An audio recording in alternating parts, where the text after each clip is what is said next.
Efésios 4, irmãos, do verso 1 ao verso 6, diz assim a palavra do nosso Deus. Rogo-vos, pois, eu, o prisioneiro no Senhor, que andeis de modo digno da vocação a que fostes chamados, com toda a humildade e mansidão, com longanimidade, suportando-vos uns aos outros em amor, esforçando-vos diligentemente por preservar a unidade do Espírito no vínculo da paz. Há somente um corpo e um Espírito, como também fostes chamados numa só esperança da vossa vocação. Há um só Senhor, uma só fé, um só batismo, um só Deus e Pai de todos, o qual é sobre todos, age por meio de todos e está em todos. Amém, irmãos. Vamos orar ao nosso Deus. Senhor, Pai, tem misericórdia de nós, nos concedendo a graça, Pai, de sermos transformados pela Tua palavra, Senhor. Nós temos expectativa, meu Pai, de que isso aconteça, meu Deus, porque o Senhor é maravilhoso, Pai, porque o Senhor é um Deus que tem feito isso, meu Pai, em nossas próprias vidas, Deus. E nós clamamos para que mais uma vez o Senhor venha e faça, meu Deus, a Tua obra maravilhosa, Pai. Nós sabemos também que o Senhor tem, meu Deus, prometido isso ao Teu povo, meu Pai, na Tua palavra, meu Deus, que no Teu santo dia, meu Deus, através do Teu Espírito Santo e Tua santa palavra, o Senhor vai abençoar, meu Deus, a vida do Teu povo, Senhor, através da fiel exposição da Tua palavra. Que o Senhor possa nos abençoar, então, meu Deus, possa nos capacitar para que possamos entender, meu Deus, para que possamos ouvir a Tua voz, Senhor, e possamos, então, ser transformados por ela. Em nome do Teu Filho amado Jesus que nós oramos. Amém. Irmãos, quando teve a Reforma Protestante, alguns anos depois, né, já existiam alguns grupos diferentes, né, de protestantes. Existiam o grupo dos reformados e o grupo dos luteranos, que eram os grupos mais importantes da Reforma Protestante. E então, o líder de cada um desses grupos se reuniu para que eles pudessem entrar num acordo e caminhar num só corpo, numa mesma direção, caminharem juntos. Né? Zwinglio, que era o líder da Igreja Reformada, antes de João Calvino, e Lutero, que era o líder da Igreja Luterana. Eles sentaram numa mesa para conversar sobre alguns pontos teológicos, para que eles pudessem saber se eles estavam alinhados e aí poder caminharem juntos. E eles concordaram em todos os pontos que eles haviam estabelecido ali como importantes para que eles pudessem caminhar juntos, a não ser em um único ponto, que foi a respeito da ceia do Senhor. Né? Lutero, ele tinha a convicção da ceia do Senhor muito forte na sua mente, no seu coração. Ele era um homem de personalidade forte, mas principalmente porque o momento da sua conversão foi quando ele estava ministrando a ceia do Senhor, né? Um dos possíveis momentos em que Lutero realmente se converteu. E aí, então, ele acreditava nisso, ele se converteu naquele momento porque ele acreditava que o pão realmente era o corpo de Cristo, como dizia a Igreja Católica, e que o vinho era o sangue de Cristo. E ele então não queria aceitar a ideia que os reformados estavam colocando de que aquilo ali era apenas um momento memorial. Eles diziam, Zwinglio dizia que era um momento apenas para que nós nos lembrássemos do Senhor Jesus Cristo, daquilo que Ele fez por nós. Então Lutero, ele bateu na mesa com força e disse: isso é o meu corpo. Né? Repetiu as palavras que Jesus tinha dito, e ele se levantou com raiva e nunca mais eles se sentaram para conversar. Esse texto que nós lemos, irmãos, fala a respeito de unidade, de que a igreja deve andar unida. E esse texto, irmãos, ele dá início à parte prática da carta que o apóstolo Paulo escreveu aos Efésios.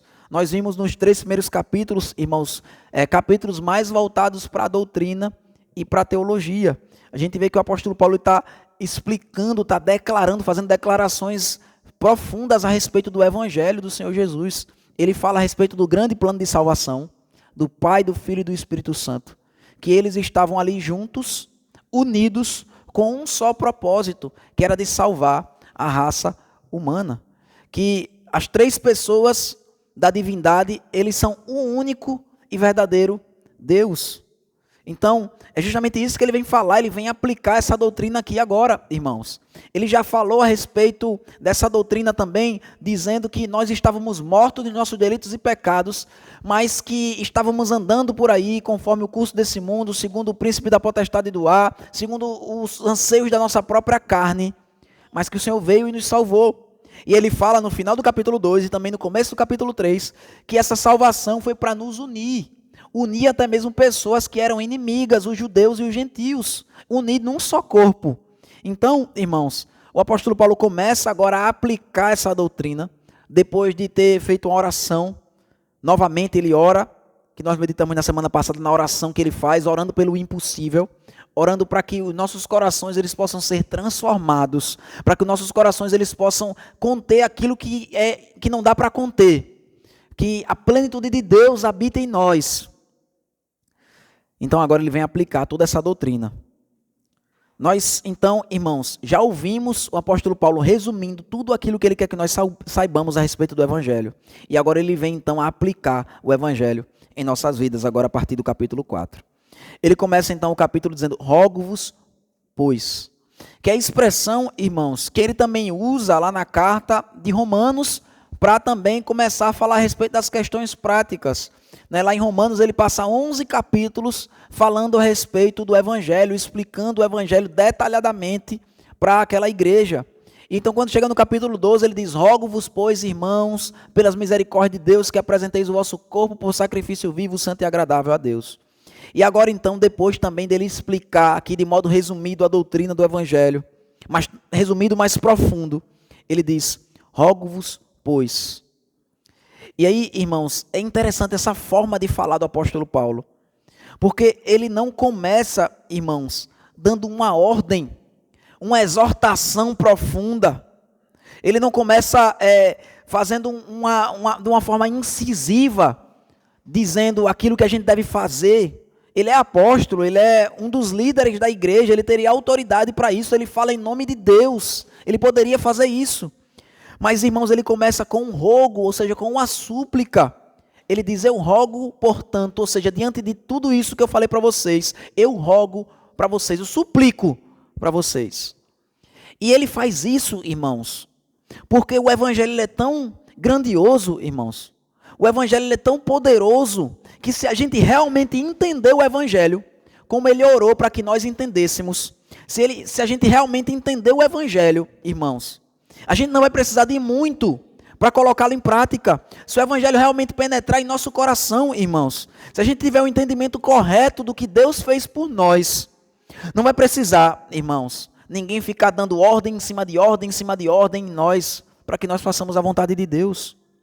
Eu e você, a gente só precisa conhecer quem é Deus, irmãos, e conhecer sua vontade. E o Espírito Santo, ele vai operar em nossos corações, para que nós possamos aplicar, para que nós possamos praticar o Evangelho em nossas vidas. É claro, irmãos, que na Bíblia, na Palavra de Deus, existem várias exortações e vários imperativos, ou seja, várias ordens, para que nós possamos obedecer. Mas o fato do apóstolo Paulo falar dessa forma, nessa transição, assim como ele faz também em Romanos, rogando, suplicando, é como se ele estivesse dizendo para a gente, não percam a oportunidade de experimentar esse maravilhoso Evangelho. Veja como o Evangelho é maravilhoso, então, diante disso que vocês estão ouvindo, eu suplico a vocês, não sejam incoerentes. Ele diz, rogo-vos, pois, ele fala eu. E de novo ele vai dizer, o prisioneiro, como ele falou no capítulo 3. Ele começou o capítulo 3 dizendo, por esta causa eu, Paulo, sou prisioneiro. Ou seja, por causa do Evangelho, eu estou preso. E agora eu, o prisioneiro no Senhor, eu estou fazendo essa súplica, esse rogo a vocês. Veja que o apóstolo Paulo, irmãos, ele não é incoerente, porque ele está dizendo, olha, eu estou pedindo para vocês fazerem algo que eu já estou fazendo. Veja, ele está dizendo, eu estou pedindo, estou suplicando para vocês fazerem isso, porque eu já estou fazendo. Veja, eu já estou preso por conta disso. E, irmãos, é muito interessante isso, porque na palavra de Deus, o Senhor Jesus, o próprio Senhor Jesus, ele nunca vai mandar eu e você a gente fazer nada que ele mesmo não tenha feito quando ele estava aqui nessa terra. Tudo o que Jesus nos ordena a fazer, irmãos, ele mesmo, de alguma forma e de várias formas, ele já praticou esse mandamento aqui na terra. Veja que o evangelho, irmãos, não é uma religião inventada na cabeça dos homens, que não consegue ser posta em prática. Pelo contrário, irmãos, os maiores exemplos de como colocar esse evangelho em prática já passaram por essa terra, sem sombra de dúvidas, o Senhor Jesus. E após o Senhor Jesus, os seus apóstolos, como no caso aqui o apóstolo Paulo. Então o evangelho não é uma religião abstrata, irmãos, que a gente não consegue, não é palpável, não dá para a gente enxergar nesse mundo, não dá para a gente praticá-lo. Pelo contrário, é uma religião que ela tem sido vivenciada, irmãos. E aqueles que vivem, e aqueles que sofrem pelo evangelho, eles nos chamam para que eu e você, a gente possa fazer o mesmo. É isso que o apóstolo Paulo está fazendo, irmãos. Ele diz, rogo-vos, pois eu, o prisioneiro no Senhor. E veja, que ele mudou agora um pouco a expressão, porque no capítulo 3 ele tinha dito, eu, Paulo, sou o prisioneiro de Cristo Jesus. E agora ele vai dizer, eu sou o prisioneiro no Senhor. Ele está dizendo que o local que realmente o aprisiona não é a cadeia, irmãos. O local que o aprisiona não são 4 paredes. O local que o aprisiona, irmãos, é o Senhor Jesus. É como ele fala lá em 2 Coríntios, capítulo 5, irmãos, no versículo 17, ele diz, o amor de Cristo, perdão, no versículo 14, o amor de Cristo nos constrange. Julgando nós isso, um morreu por todos, logo todos morreram.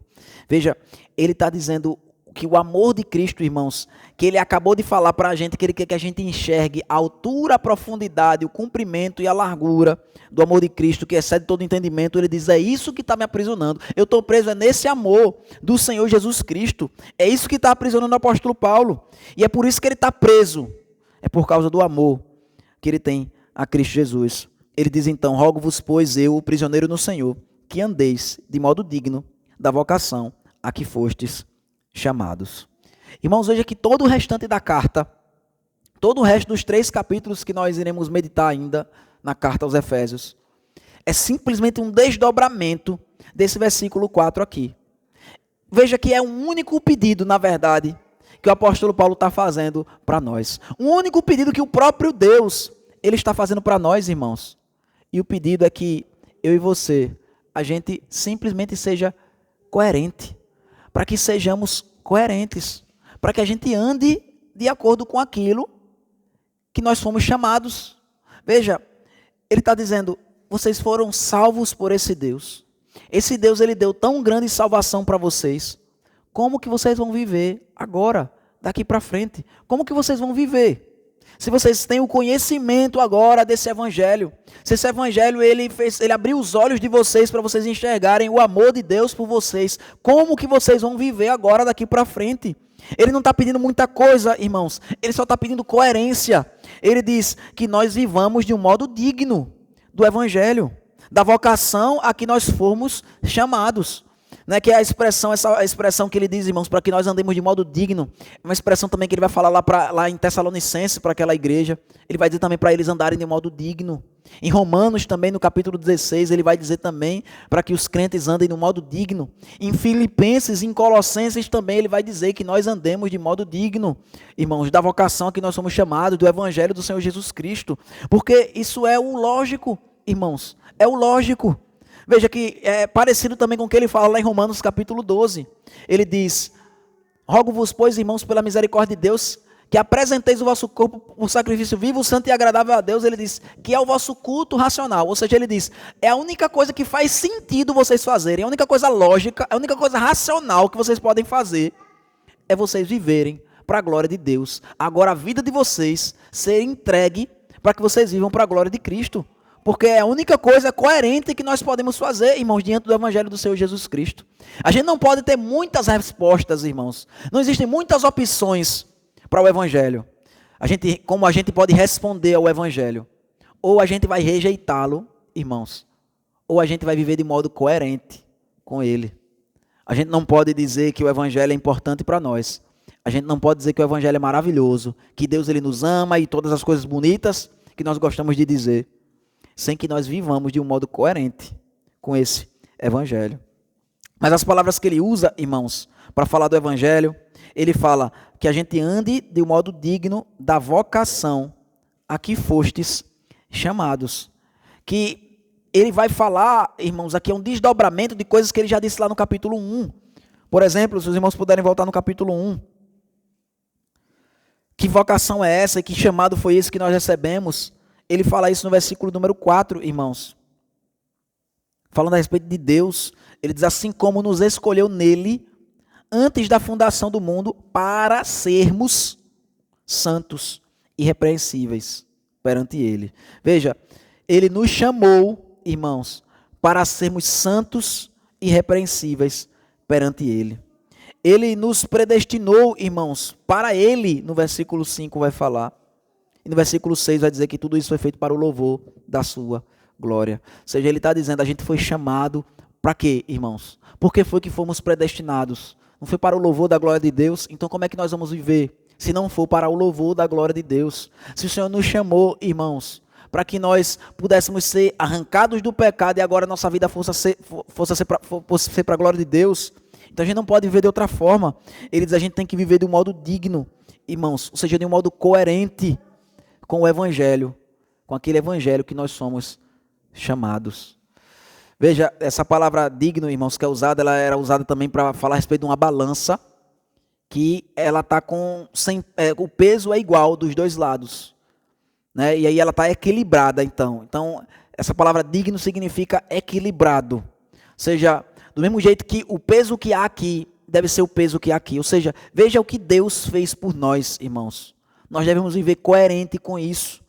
Deus, ele entregou o seu Filho completamente a nós, irmãos. Nós devemos nos entregar completamente a Deus. Nós devemos ser coerentes com o Evangelho do Senhor Jesus Cristo. E como é que nós fazemos isso, irmãos? Porque a gente pode ficar pensando, refletindo sobre isso na nossa própria mente e estamos tão distantes do que Deus quer para nós. Mas ele faz questão de nos explicar como que a gente faz isso. Na verdade, todo o restante da carta agora ele vai dizer para a gente como é que a gente vive, então, de modo digno, de modo coerente com o Evangelho. E ele começa no versículo 2, irmãos, falando a respeito de caráter. Ele diz, com toda a humildade e mansidão, com longanimidade, suportando-vos uns aos outros em amor. Então, as primeiras coisas que ele coloca aqui, irmãos, são coisas que são frutos do Espírito Santo. Se a gente for olhar, irmãos, são coisas aqui que são ditas que se assemelham muito às bem-aventuranças que o próprio Senhor Jesus ele fala lá em Mateus capítulo 5. Em Mateus capítulo 5, Jesus diz, bem-aventurados os humildes, bem-aventurados os mansos. E perceba que lá em Mateus, irmãos, Jesus ele não manda, ele não está dando uma ordem, sejam humildes. Ou ele não está dando uma ordem, dizendo, sejam mansos. Não, irmãos, ele está dizendo que os cristãos já serão assim, porque o Espírito Santo que habita neles causa isso em seus corações, porque o Evangelho, irmãos, o entendimento correto do Evangelho vai fazer isso conosco naturalmente. Veja, então, muitas vezes, irmãos, às vezes a gente se esforça para ter determinado tipo de atitude, e de fato nós devemos querer nos esforçar para obedecer ao Senhor Jesus, sendo que muitas vezes a gente está fazendo isso de modo errado, que a gente está se esforçando para agir, quando na verdade nosso esforço maior deveria ser para conhecê-lo, para amá-lo, para enxergar quem ele é, porque uma consequência natural, irmãos, de estarmos diante do Senhor é que isso vai nos transformar, isso vai nos fazer mais humildes, irmãos.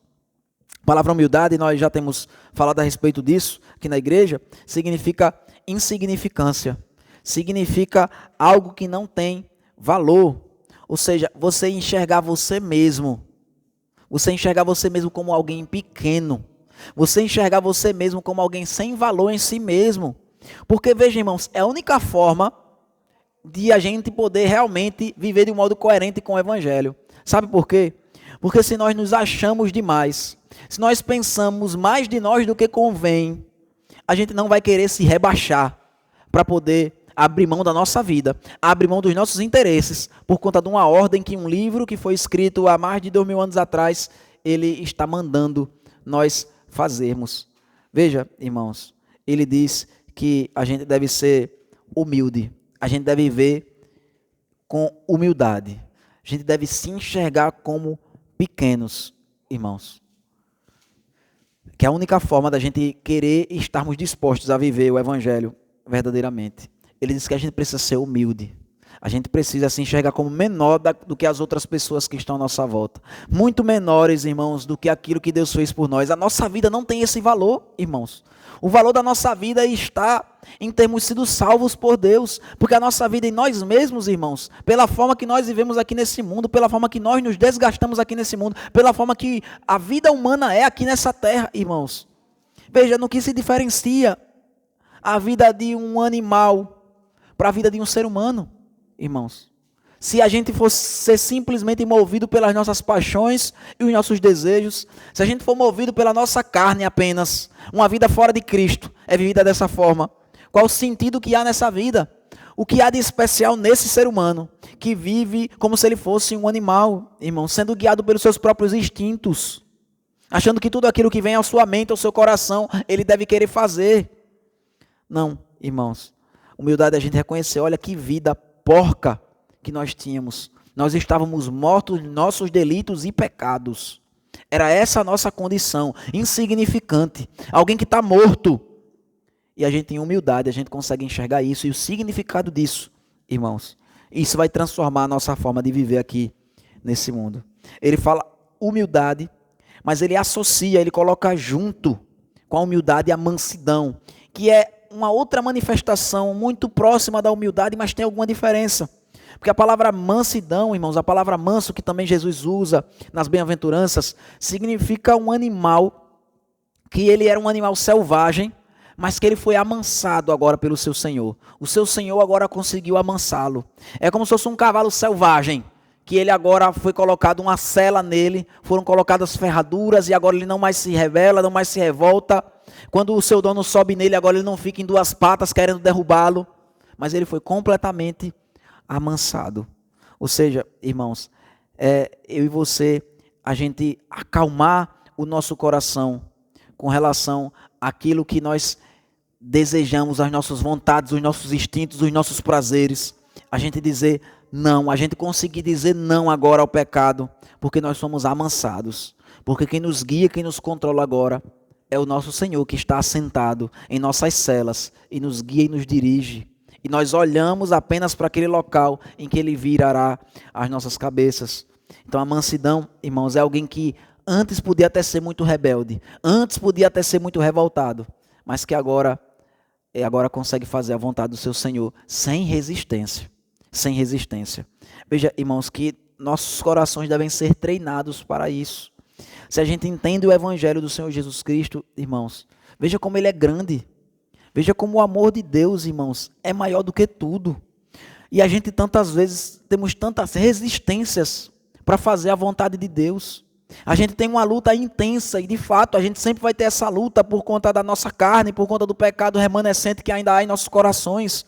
Mas veja que se eu e você, a gente entender realmente o Evangelho, irmãos, a gente vai lutar essa luta como vitoriosos. E não como derrotados, e não como pessoas que estão sujeitas e submissas às suas próprias paixões e desejos, mas alguém que, apesar de ter desejos, apesar de ter paixões, mas o que a controla é o seu Senhor que está com ela. Só que veja que todas essas características aqui que são colocadas, irmãos, que o apóstolo Paulo coloca, não são apenas que nós exercemos para com Deus, mas são que nós exercemos para com o nosso próximo, porque a ideia dele é justamente falar da unidade da igreja caminhar junta, e nós devemos ser humildes uns para com os outros, a gente não deve se achar melhor do que ninguém. Em Coríntios ele vai falar isso claramente, ele diz, olha, o que é que te faz sobressair? Você é melhor do que alguém em quê? Ele diz, e se você realmente for melhor em alguma coisa do que alguém, por que você está agindo como se isso viesse de você? Como se você não tivesse recebido isso?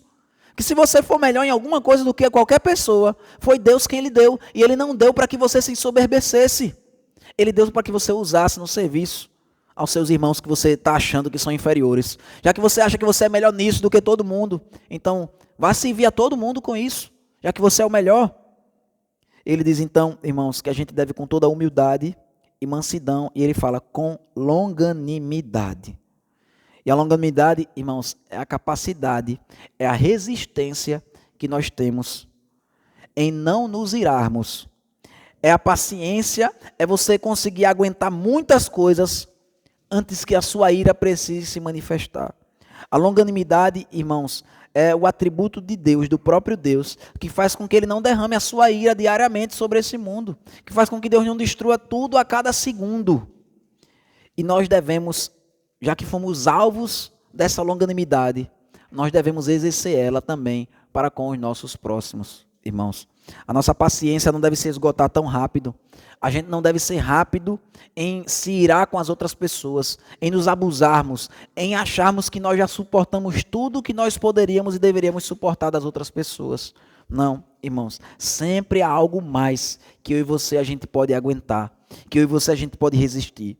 E veja, longanimidade não significa passividade, não significa você permitir que as pessoas façam todas as injustiças que elas quiserem e você vai permanecer calado. Não é isso, porque não é isso que Deus faz, irmãos. Mas é você mesmo em meio à injustiça que alguém possa estar fazendo com você, mesmo em meio ao pecado das outras pessoas, você não vai reagir com ira. É isso que significa a longanimidade, é você não reagir com ira ao pecado das outras pessoas. Pelo contrário, irmãos, em vez de agir com ira, ele também coloca junto aqui de longanimidade, ele coloca suportando-vos uns aos outros. Ou seja, em vez de reagir com ira ao pecado dos seus irmãos, você vai suportá-los, você vai dar suporte, você vai ajudá-los a melhorar. Porque a gente tem um entendimento muito restrito hoje da palavra suportar, né? Suportar é alguém está falando algo contra mim, alguém está me irritando muito e eu estou simplesmente ali calado. Por dentro eu estou revoltado, mas eu estou me controlando para não fazer algo nesse sentido.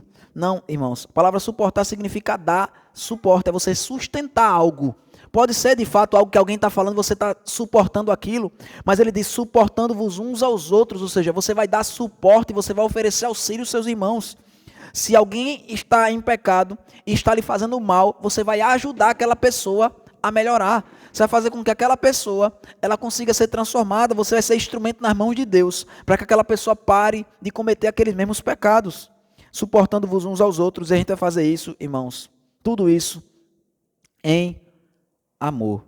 Veja que o amor, irmãos, o amor de Deus que foi derramado por nós, o amor de Cristo que é grande, que é alto, que é profundo, que é comprido e que é largo, é o amor que vai nos capacitar, irmãos, a também amarmos uns aos outros, a amarmos os nossos irmãos, a gente poder ser humilde e manso, a gente ter longanimidade e a gente suportar uns aos outros.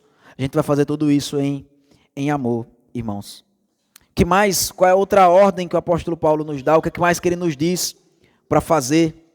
E agora aqui, efetivamente, né, ele falou para a gente se suportar e agora nos esforçarmos diligentemente. Ou seja, ele diz, vocês vão se esforçar, irmãos. Se esforçar já é algo que tem algum custo, que a gente vai gastar energia fazendo aquilo. E a gente vai, algo que, como a própria palavra diz, a gente vai se esforçar para fazer e não vai fazer de qualquer jeito.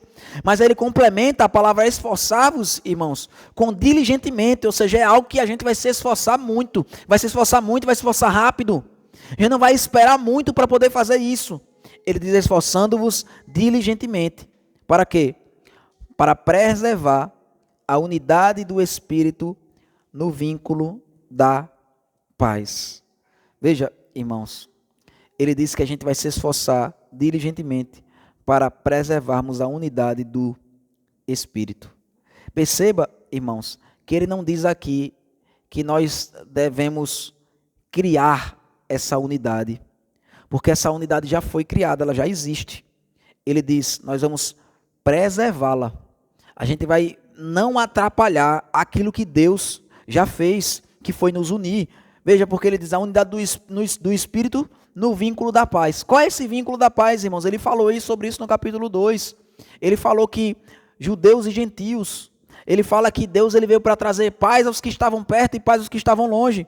Ele fala no versículo 14, por exemplo, ele diz, porque ele é a nossa paz, no capítulo 2, versículo 14, porque ele é a nossa paz, o qual de ambos fez um, e tendo derribado a parede da separação que estava no meio, a inimizade. Veja, ele está dizendo claramente, o apóstolo Paulo, que Deus ele já criou a unidade, já criou essa paz que existe entre os irmãos, e que a gente não deve manchar essa paz, a gente não deve manchar essa unidade com a nossa falta de humildade, com a nossa falta de mansidão, com a nossa impaciência e com a nossa intolerância.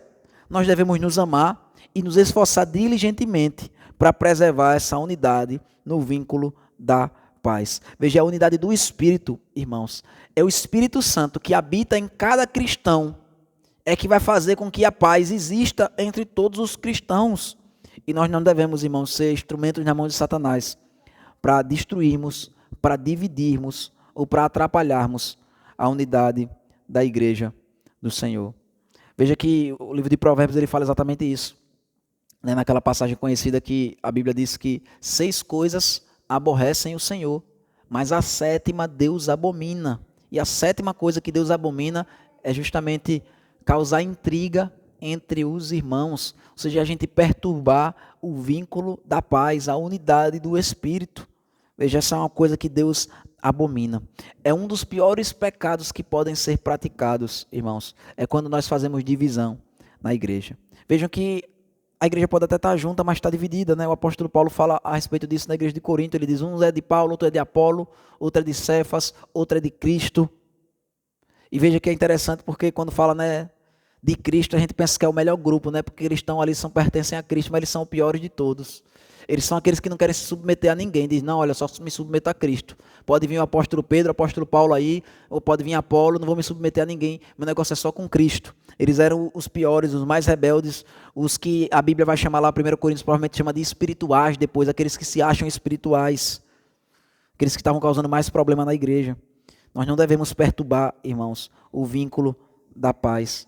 A gente deve ter muita sabedoria, a gente deve buscar muito ao Senhor, para que a gente não perturbe, irmãos, a unidade do Espírito no vínculo da paz. E ele vai então passar a falar mais detalhadamente sobre essa unidade, sobre essa união que deve haver entre os irmãos. E perceba que, na verdade, ele agora vai explicar, vai dizer, sabe por quê que deve haver uma unidade? Ele diz, porque há somente um corpo. Ele fala no versículo 4, só existe um corpo. Então como é que não vai haver unidade se é só um corpo? Existe um corpo, irmãos, dividido. Se um corpo estiver dividido, ele está com problemas.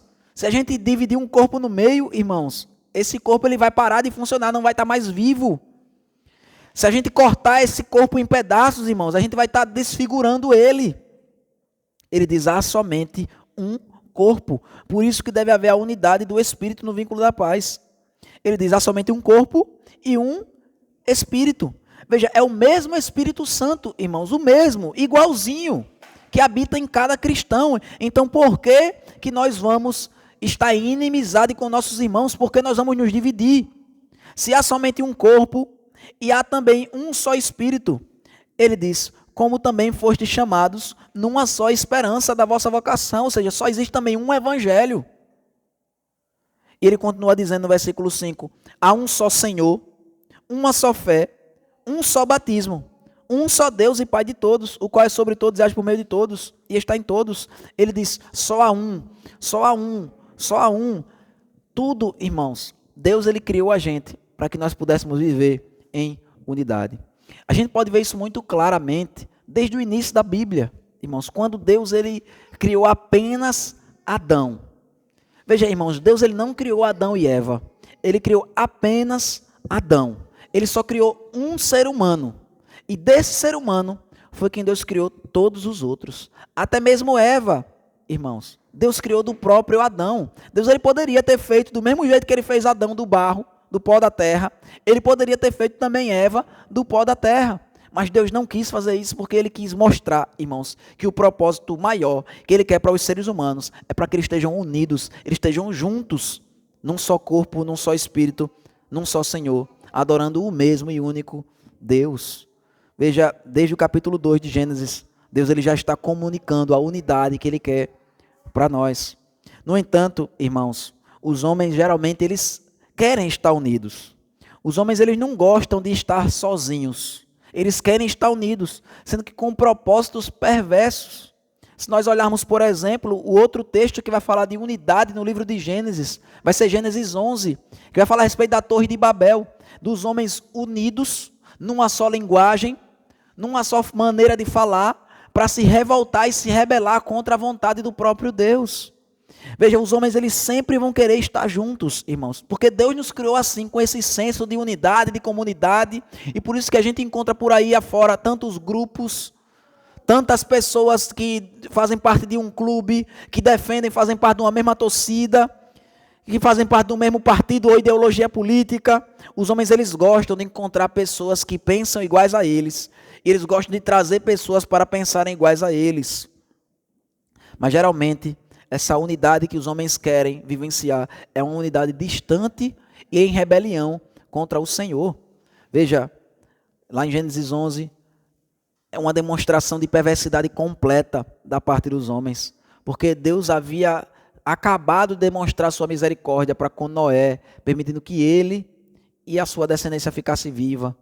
Mas os homens eles quiseram construir uma torre, quiseram construir uma cidade e uma torre para eles ficarem juntos. Deus tinha dito, se multipliquem e se espalhem pela terra. E os homens queriam em rebelião estarem unidos ali contra Deus. Eles quiseram construir uma torre, porque eles estavam pensando assim, se Deus fizer outro dilúvio, a gente tem que estar preparado para a gente ter uma torre tão alta que nem o dilúvio que venha cobrir o mundo todo, a gente vai conseguir ficar no topo dessa torre e a gente não vai ser afastado, a gente não vai ser separado. Deus, nem Deus, ele não vai conseguir nos matar. Os homens querendo chegar até o céu, irmãos, na união deles. E percebam, irmãos, porque é interessante, porque a Torre de Babel, ela era um símbolo religioso. A gente tem achados arqueológicos que comprovam isso, que existem várias formas iguais à Torre de Babel no tempo antigo. Era uma torre que eles chamavam de zigurate, era um tipo de templo religioso que os homens usavam para se relacionar com Deus. Então percebam que os homens, muitas vezes, irmãos, vão buscar unidade na religião mais distante do Senhor. Porque a unidade do Senhor, irmãos, veja, tem que ser no Espírito, a unidade que é do Espírito. E qual é a espada do Espírito? É a palavra de Deus. Onde é que nos diz a respeito da nossa única vocação, do nosso único batismo, de quem é o nosso único Senhor, de quem é o nosso único Deus e Pai? É apenas na palavra de Deus, irmãos. A unidade, ela deve existir no povo de Deus, mas ela deve ser uma unidade, irmãos, baseada na palavra de Deus. Veja, a tolerância, irmãos, a todo tipo de pensamento contrário à palavra de Deus, ele não deve ser motivo para que nós estejamos unidos com pessoas que estão distantes do Senhor. O próprio apóstolo Paulo fala isso em 1 Coríntios, irmãos. Ele diz, olha, eu disse para vocês, já escrevi em outra carta para vocês, que vocês não andem com os impuros. E aí depois ele diz, e com isso eu não estou falando a respeito do mundo aí não, que vocês não têm um relacionamento com eles não, porque senão não dá para a gente viver nesse mundo sem ter relacionamento algum com os impuros. Ele diz, eu estou me referindo àqueles que se dizendo irmãos, eles têm uma vida imoral. Aqueles que se dizendo irmãos, eles não vivem como se fossem irmãos. Eles vivem distante da palavra de Deus. De fato, irmãos, sempre haverá divergência entre os irmãos na igreja, né? Sempre haverá divergência de pensamento. E nós devemos ter, sim, o desejo de mantermos e preservar a unidade. Não é qualquer divergência teológica, qualquer diferença de pensamento, seja de costumes ou de qualquer outra coisa, que deve nos afastar das outras pessoas. Mas nós devemos ter um limite muito claro, irmãos, que certas coisas não devem ser toleradas, que certas coisas elas não podem ser toleradas sob a desculpa ou justificativa de manter a unidade. A gente não deve ter uma unidade no erro. Por exemplo, a Igreja Católica, ela se orgulha de ser uma igreja unida, né, e os protestantes são uma igreja separada. Primeiro que há, de fato, vários pensamentos diferentes dentro da própria Igreja Católica, mas eles se toleram, eles se suportam, eles estão juntos ali, irmãos, porque eles têm um pensamento errado a respeito de unidade. Eles pensam que é o fazer parte ali da Igreja Católica que vai trazer salvação para eles, e fazer parte de igreja alguma, irmãos, vai trazer salvação para nós, porque o que nos une, onde a igreja vai estar unida, a Bíblia terminou de falar, irmãos, para nós, a unidade do Espírito no vínculo da paz, é porque nós somos o mesmo corpo, mas nós temos o mesmo Senhor, um único Senhor, nós temos um único Espírito, e nós temos um único Deus e Pai. Ou seja, o nosso caminho até Deus, ele é muito claro, irmãos. Jesus, ele disse, eu sou o caminho, a verdade e a vida. A gente às vezes se confunde, irmãos, a gente se complica muitas vezes, porque a gente para de olhar para Cristo. Se em meio a tantas divergências, irmãos, a gente estivesse olhando para o nosso Senhor, tanto a gente ia saber o caminho pelo qual a gente deve trilhar na vida cristã aqui nesse mundo, como também a gente ia saber a forma que nós devemos trilhar esse caminho, irmãos. Porque será que o Senhor Jesus não foi o maior exemplo de humildade, de mansidão, de longanimidade e de suportar os outros em amor? Será que Jesus não foi o que mais se preocupou com todas essas coisas? Será que a vida de Cristo não mostrou isso para nós? Que mesmo quando Jesus ia exortar, irmãos, as pessoas que realmente faziam parte da família de Deus, aqueles que, mesmo pecadores, mas a forma que Jesus ia se dirigir a eles era em amor. Jesus exortava duramente aqueles hipócritas, aqueles que não queriam nada com Deus, mas apenas tinham aparência de religiosidade. Mas aqueles que estavam quebrantados, aqueles que estavam andando humilhados, aqueles que, mesmo sem ter a convicção plena e profunda do pecado, eles estavam abertos a ouvir o santo evangelho. Jesus Cristo, ele nunca tratou nenhum desses sem amor, irmãos. Sempre com humildade, mansidão, longanimidade e suportando-os em amor. E nós devemos fazer o mesmo. A gente vê em Gênesis capítulo 11, irmãos, os homens unidos, querendo fazer a sua própria vontade. E a gente vê também isso no Salmo de número 2. A gente vê os homens unidos. A Bíblia fala que as nações estão amotinadas contra o Senhor e contra o seu ungido, dizendo: rompamos os nossos grilhões, arranquemos de nós esses laços que nos prendem, se referindo a respeito da lei do Senhor, irmãos. E veja, se vai haver unidade, irmãos, a unidade que Deus quer que haja, a lei do Senhor, irmãos, no Evangelho do Senhor Jesus Cristo, deve ser o fundamento dessa unidade, irmãos. A lei, a manifestação de quem Jesus Cristo é para nós, deve ser o fundamento da unidade, irmãos. A gente deve estar fundamentado na palavra de Deus, para que nós possamos estar na unidade do Senhor. Porque não vai adiantar nada, irmãos, estarmos juntos e irmos todos para o inferno. De que adiantará a unidade, irmãos? A unidade não é um fim em si mesmo. A unidade é uma maneira de nós expressarmos aquilo que a própria Trindade revela, irmãos. Que Deus, mesmo sendo três pessoas diferentes, se manifestando, são três pessoas, o Pai, o Filho e o Espírito Santo. Eles são o único e verdadeiro Deus. Três pessoas, um único Deus. Da mesma forma, por mais que nós possamos ser diferentes, nós, por mais que sejamos diversos, ainda assim, a gente pode caminhar junto. Mas veja que isso é muito profundo, irmãos, porque muitas vezes nós não conseguimos caminhar em unidade na igreja do Senhor, porque a gente não consegue caminhar em unidade em coisa nenhuma. Veja que, como eu disse no início, o relacionamento mais básico que uma pessoa deve estar unida em unidade é o casamento. E às vezes, nem em nossos casamentos, nem em nossas famílias, irmãos, com as da nossa própria casa, a gente consegue andar em unidade. Mesmo aqueles que se dizem crentes. Como que nós iremos poder andar em unidade com mais pessoas? E veja que uma coisa nos prepara para outra.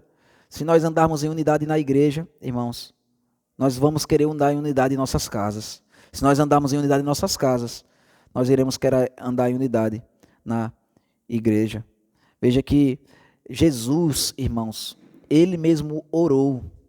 Na sua oração, que João fez questão de registrar ela para nós em João capítulo 17. É a oração que é conhecida como oração sacerdotal. A oração na qual Jesus ele vai interceder por aqueles que ele vai pagar o preço pelo pecado deles. Em João 17, irmãos, eu peço para que os irmãos abram junto comigo.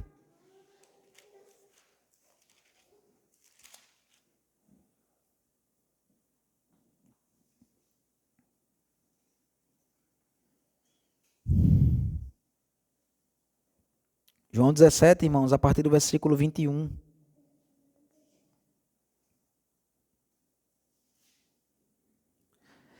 Ele diz que está rogando por nós, a fim de que todos sejam um. E veja como é profunda a unidade que ele espera da sua igreja, irmãos. Ele diz: e como és tu, ó Pai, em mim, e eu em ti, também sejam eles em nós, para que o mundo creia que tu me enviaste. Eu lhes tenho transmitido a glória que me tens dado, para que sejam um, como nós o somos. Veja a profundidade, irmãos, da unidade que Deus espera de nós. O Senhor Jesus Cristo, ele diz, olha, o mundo vai saber que o Senhor me enviou à medida que a igreja, ela anda unida. À medida que a igreja anda em unidade, irmãos. E veja que mau testemunho nós temos dado para o mundo aí fora, quando a igreja está completamente dividida, quando a igreja não caminha na direção do Senhor Jesus Cristo em uma só voz, quando a igreja ela não consegue, irmãos, se amar. Ele diz, eu queria que vocês estivessem unidos, a oração do Senhor Jesus é que a gente estejamos unidos uns aos outros, nele, do mesmo jeito que ele está unido ao Pai. Veja como a unidade ela é importante, irmãos. De novo, aí a gente pode voltar aqui para a própria carta aos Efésios, que ele vai dizer que nós somos feituras de Deus. Ou seja, nós somos a poesia, nós somos a obra de arte, nós somos a forma que Deus vai manifestar a sua glória nesse mundo. Que o corpo de Cristo está lá no céu, mas que o corpo de Cristo está aqui na terra também, na sua igreja. A sua igreja é a forma de Jesus Cristo ser visto. E a unidade do povo de Deus, a unidade da fé do povo de Deus, deve ser a manifestação dessa verdade do Evangelho. Veja, irmãos, a gente vai andar de modo digno do Evangelho. E perceba que a primeira coisa que ele vai enfatizar nesse modo digno do Evangelho, nessa forma que nós devemos praticar tudo começa em Deus, irmãos, e nosso objetivo é refletirmos a glória de Deus.